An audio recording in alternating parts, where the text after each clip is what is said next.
All righty. Welcome, everybody, to our live broadcast here at the North American Bear Center. You're joined today with Spencer, biologist assistant director, and Aiden, one of our interns this year. Say hi to the people, Aiden. Howdy, y'all. How are you doing today, Aiden? I'm pretty good. It's a nice day. Nice. Yeah, we had some.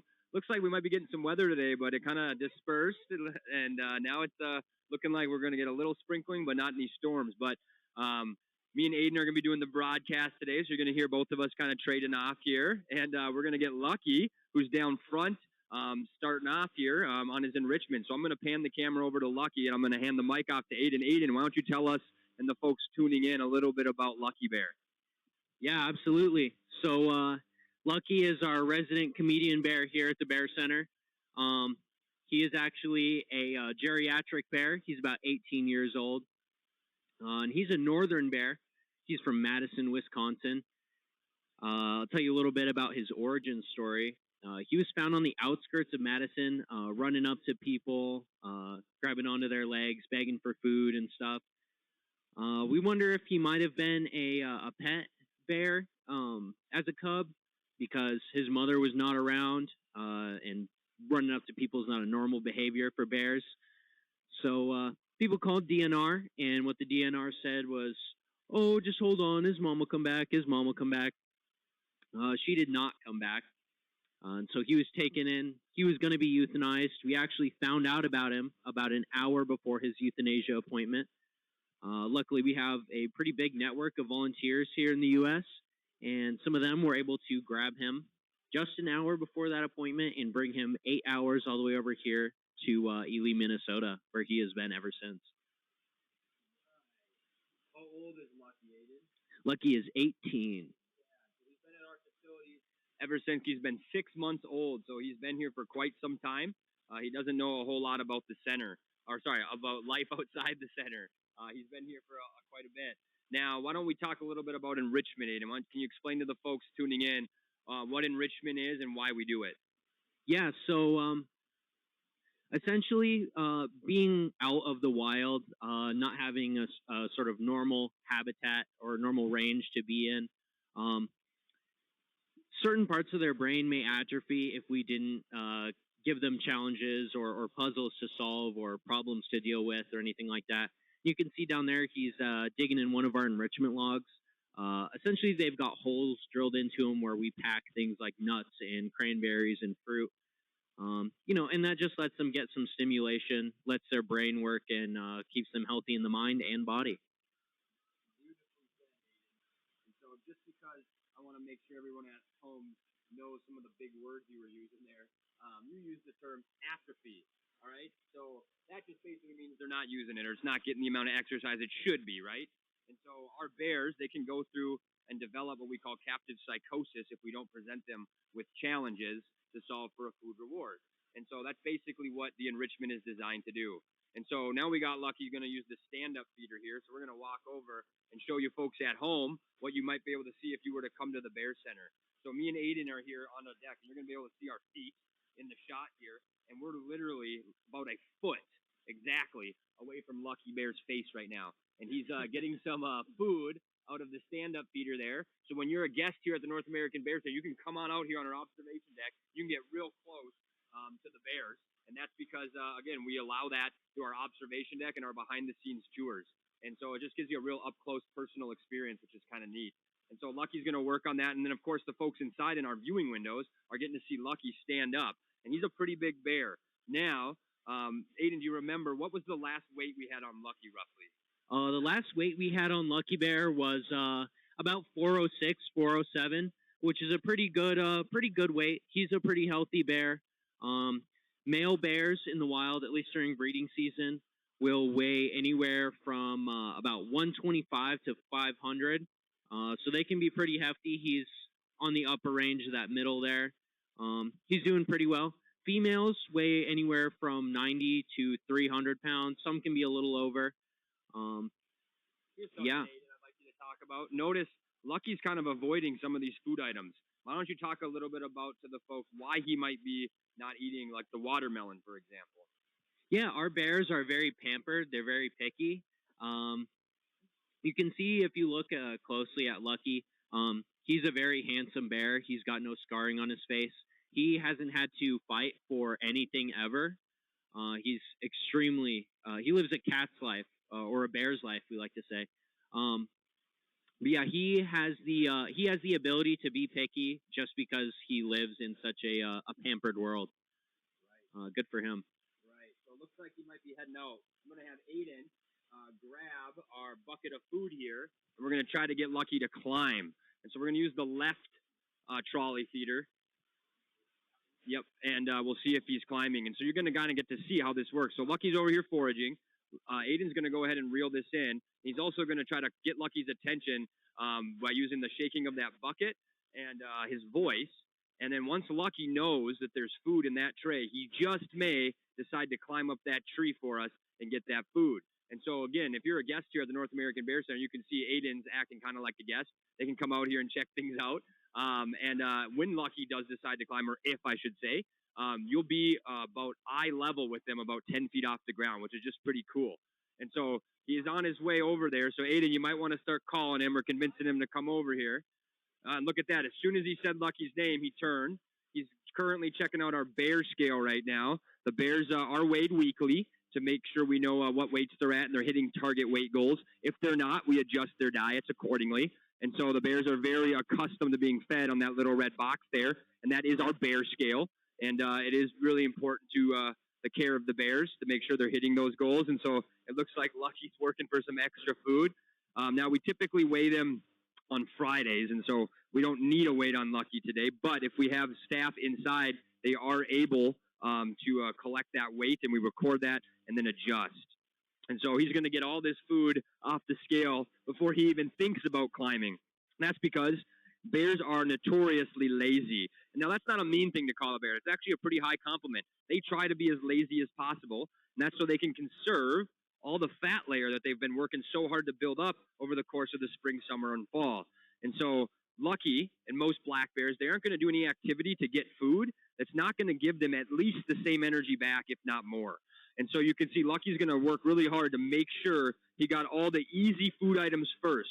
So this might mean he goes back to some of that watermelon he's already skipped or some of the other food items he's already passed on. And that's because, as Aiden mentioned earlier, they are picky here. They do have that luxury that the wild bears don't get. And so he'll eat all his favorite foods first, and then he'll mosey around and make sure he got everything he wanted, anything of sustenance that he wants, and then he might think about climbing. So what he's doing now is one of our enrichment activities for him. And so this is a bunch of cut wood cookies on a string, and they can move up and down, and the bears have to manipulate it to get the food items out. You can see Lucky, being lazy as he is, was like, I'm not working hard today for any food. So now that he is finished looking at those, you can see he's making a straight line right to the tree, and he might just pass it and go up on the stand-up feeder. Now, since I've just explained this to a lot of you, and we've talked about it heavily, why do you think Lucky's going to go to the stand-up feeder versus the climbing feeder? Well, that's because standing up requires significantly less energy than actually climbing. And at a little over 400 pounds, it takes quite a lot of energy to climb up a tree. And so Lucky, he's really contemplating it. Now, often what we see the bears do is they'll go get a drink of water before they start the physical exercise. So this is pretty common. We'll see if he now decides to do that. So what sometimes helps is wiggling that tray feeder a little bit and encouraging Lucky by using his name, and he's going to think about it. Now, Lucky, he can quite literally smell how much food's up there with his incredible sense of smell, which is about 7 times greater than a bloodhound's, all right? And, Aiden, you're going to make sure it's all the way to the tree as close as it can be. Other way. There you go. Now, Lucky is going to use his incredible sense of smell to determine whether or not it's worth his time to climb on up there and get some food. He's also going to make sure there's no other bears around, because those other bears are going to reap the benefit of his hard work if they're around. And so you can see he pretty carelessly and with great ease is able to climb right up there, dump that whole tray, and he'll go clean up the rest of the stuff off the ground if he's so inclined to do so. This is just one example of how easy it is for them to get something like a bird feeder. All right, so you can go to some pretty extreme lengths to try to keep bears out of your bird feeders, but just know, not only are they strong and great climbers, they're also quite intelligent as well. So when bears can't smash to solve their problems, they can also think, and they are quite capable of that too. They can solve simple complexity issues such as turning a handle to get a door open or sliding a window. Bears have been known to solve somewhat complex problems as far as animals are concerned, and their brain to body size ratio is relatively high. So there's one quote I always like to share on my programs about the bears that kind of exemplifies how smart they are. If you've ever been to a nation's national parks that has bears, you've probably encountered a bear-proof trash can. Now, those things are typically cemented to the ground. They're made of metal, and they have a slot that your hand goes into to press a lever or a button that releases the lock for the top. That's a bit beyond the comprehension of the bear. Then it's also quite robust, so they can't smash through it. Now, you might be surprised to learn it took them something like 10 to 30 years to develop those trash cans. And that was because specifically the amount of overlap between the smartest of the bears that live in our national parks and the dumbest of the people that come to visit them, that making something work for both parties was actually quite difficult for them. If they made it too simple, the bears figured it out and got the food out of it, which was the whole point of the bear-proof trash cans, was prevent bears getting in the trash. If they made it too complex, some of the campers and visitors could not figure it out, which made them set their trash down next to the trash can, in which case would in turn attract bears. And so it took them quite some time to find a prototype that met in the middle and that the campers could figure out and that the bears also could not figure out. That's just a testament to how smart and intelligent black bears are. Now you can see Lucky is showing off that cat's life that Aiden mentioned earlier. He's relaxing, and now actually this simple act of laying down and foraging versus standing is actually going to save Lucky a good amount of energy. All right, it might not seem like that much, but over the course of the whole summer and spring and fall when he's foraging, if he can avoid actually standing and doing that and resting by sitting down or laying down at the same time, he's going to save energy. Now, again, it might seem minute in this specific activity, but again, over the course of the whole summer, that could result in a large amount of energy saved, which will also result in a thicker fat layer for him, and meaning that he's going to have an easier time getting through the winter, because the bears, they do not eat any food during their winter dormancy or their hibernation. They only rely on energy made from the fat storage in their fat layer. Alrighty, well, as we begin to get ready to wrap up the broadcast, I'm going to bring Aiden back in. Aiden, nice work getting Lucky to climb. Was that your first time using the tree feeder, getting a bear to climb, or have you done it before? That's not my first time putting food in the tree feeder, but it's the first time they've climbed up right away. I really like the pose he's in right now with his legs spread out like that. I think he's real funny. So what do you think of the climbing? Is that pretty cool? Yeah, it's always crazy to see. They kind of mosey and mope around a lot, and you think, oh, they must be slow, and then you see them climb up a tree faster than you could imagine even doing it yourself, and it's just always surprising to see with what strength they do it. I mean, they're incredibly strong. It's a good thing they're sweet on us, though. Yeah, so I'm going to put Aiden on the spot here. I'm going to test him a little bit, because Aiden's one of our interns, and he is going through training right now. He's doing a great job here at the center, but Aiden, this is a very specific answer, so I'm going to put you on the spot here, yeah. But what is the main reason black bears climb? The main reason black bears climb, they first started to climb because of their evolution during the Pleistocene or the Ice Age. And that's because there were a lot of huge predators in North America that actually went after the black bears. Those are things like the short-faced bear, the American lion, the saber-toothed tiger, and the dire wolf. All huge and big and scary. Those animals couldn't climb, right? Yes, and none of them could climb. A black bear in the wild will actually be more inclined to just run away from you than confront you, and they're happy to let their babies climb up a tree to get away from you and save their own hide. Well done. Yeah. Yeah, so Aiden, very well said. The reason black bears climb, or the reason they develop that ability, is a defense mechanism. All those big predators that we used to have here would all consider the black bear prey. And so since they couldn't climb, the black bears developed this ability as a way to defend themselves. They could climb a tree. And then what are roughly the average content of the diet is made up of vegetation, Aiden?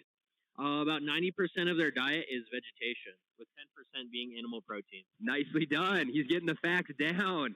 And so because they rely so heavily on vegetation, they're able to scurry up those trees. Now, the black bear could persist in that tree eating vegetation and insect larvae for days on end, forcing those predators to move on. And since the predators couldn't climb up after them, they'd have to go find a different food source. And so this resulted in them using it mainly as a defense mechanism. But there are some other reasons they might climb. What are maybe some other reasons? One that we just showed everybody is a reason a bear might climb. But what are some other reasons a bear might climb, Aiden?